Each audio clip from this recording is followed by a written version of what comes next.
qamchi tegadiganchalik joy. Qamchini yerga bir urdingiz, qancha chizadi yerni. Ana shu qamchini uchi tegadiganchalik joy jannatdagi joy. Dunyo va undagi hamma narsadan afzal. Shuning uchun arzimagan dunyo matohi qo'lingdan ketsa, arzimagan dunyoni huzur halovati sen qo'lingdan ketib, yuraging siqilib, hayotdan to'ydirib yuborayotgan bo'lsa, o'zingga nimani eslat? Jannatni eslat. Vallohi jannat juda ham qadrli narsa. Haqiqatan siz bilan biz mehnat qilib, kurashib, jiddiy jahd qilishga arziydigan narsa. Bilasizmi jannatda nimalar bor? Nimalar yo'q?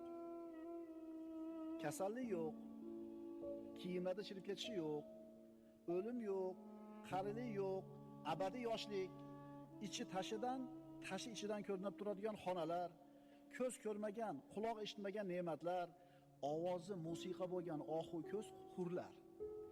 Prosta tasavvur qilib ko'ringlar, ovozi muzika bo'ladi. Quloq eshitmagan, ko'z ko'rmagan, insonning aqli bovar qilmaydigan ne'mat. Ana shu narsani o'zingga eslat, birodar. Sabr qilib o'tib ketasan. 40 yil yashadi, yana qancha bor, Xudo biladi. Salqini kengligi 100 yillik masofaga teng bo'ladigan daraxtlar. Uzunligi, kengligi 60 mil bo'lgan chodirlar. Tinimsiz oqib turadigan daryolar, sutli daryolar, asalli daryolar, may sharobli daryolar.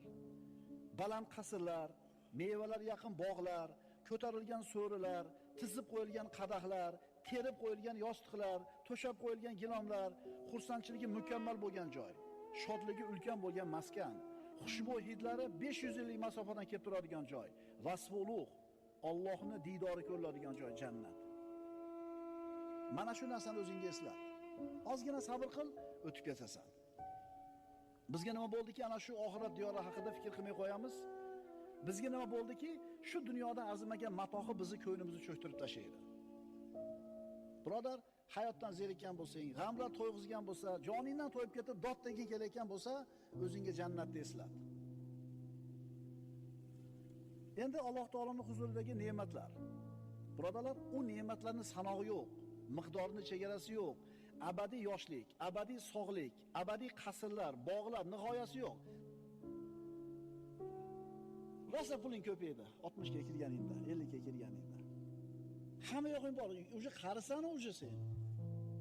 Pakrishkani yangisini qo'yganing bilan qo'lsa o'tirgan, hadavoy to'kilgan, faralar xira, yog'yapti karobka, stuk bor motorda, to'rtta pakrishkani yangi qo'yganing bilan o'zing tugading-ku.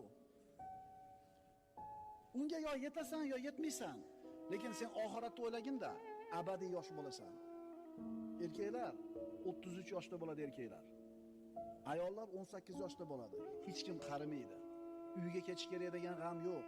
O'tirgan joying seni vataning, o'tirgan joying maskaning. Ko'p yeb qo'yibman, qonnim olib ketdi no'shpabga. Suvni ko'p ichib qo'yibman, uxlamadim kecha, unaqa gap yo'q birodarlar. Shuning uchun dunyodan zerikib, hayot seni siqib to'yg'izgan bo'lsa, o'zingga shu jannatni eslatgan.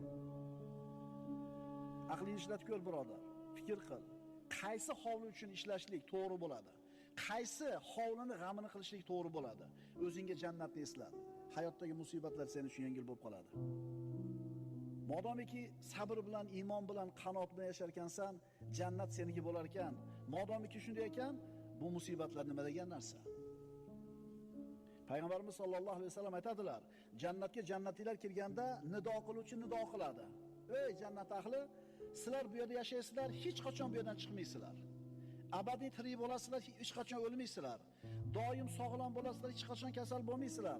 Doim yosh bo'lasizlar, hech qachon qarimaysizlar. Ne'matlarda doimiy bo'lasizlar, hech qachon baxtsiz bo'lmaysizlar. Ketgin kelib ketdimi? Endi savol. Kirammikin men jannatga?